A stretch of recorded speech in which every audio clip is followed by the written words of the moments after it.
എല്ലാവർക്കും നമസ്കാരം. ഇന്നത്തെ വീഡിയോ വായനയെ പറ്റിയാണ്. പലർക്കും അറിയില്ല വായനയുടെ പ്രാധാന്യം. അത് ശരിക്കും ഒരു ലൈഫ് സേവറാണ്.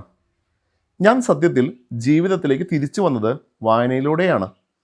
ദിവസവും വായിക്കാറുണ്ട്. നോവലും ആത്മകഥയും മോട്ടിവേഷൻ പുസ്തകങ്ങളും എല്ലാം.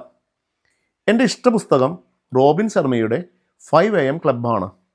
ഇപ്പോൾ മക്കളെയും നിർബന്ധിക്കാറുണ്ട് ദിവസവും 15 മിനിറ്റെങ്കിലും വായിക്കാൻ. വായിക്കുമ്പോൾ ഒരു ഭാവന ഉണ്ടാകും.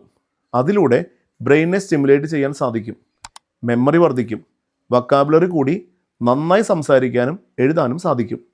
സ്ട്രെസ്സ് കുറയ്ക്കാനും ഫോക്കസും കോൺസെൻട്രേഷനും കൂട്ടാനും വായന നല്ലതാണ്. ഒരു ദിവസം 10 പേജെങ്കിലും വായിച്ചാൽ ഒരു വർഷം 3650 പേജ്, അതായത് ശരാശരി 18 പുസ്തകങ്ങൾ വരെ വായിക്കാൻ സാധിക്കും. ഓർക്കുക, ഒരു അക്കാഡമിക് കോഴ്സിനെ ഒരു വർഷം മുഴുവൻ പഠിച്ചാൽ പോലും 10 പുസ്തകങ്ങൾ വരെ മാത്രമാണ് പഠിക്കുവാൻ സാധിക്കുക. ഇന്ന് ഓഡിയോ ഫോർമാറ്റിൽ പുസ്തകങ്ങൾ ലഭ്യമാണ്. പക്ഷേ ഞാൻ അതിനെ പ്രിഫർ ചെയ്യാറില്ല. ശരിക്കും പുസ്തകമായി തന്നെ വായിക്കണം. അതാണ് എൻ്റെ പക്ഷം.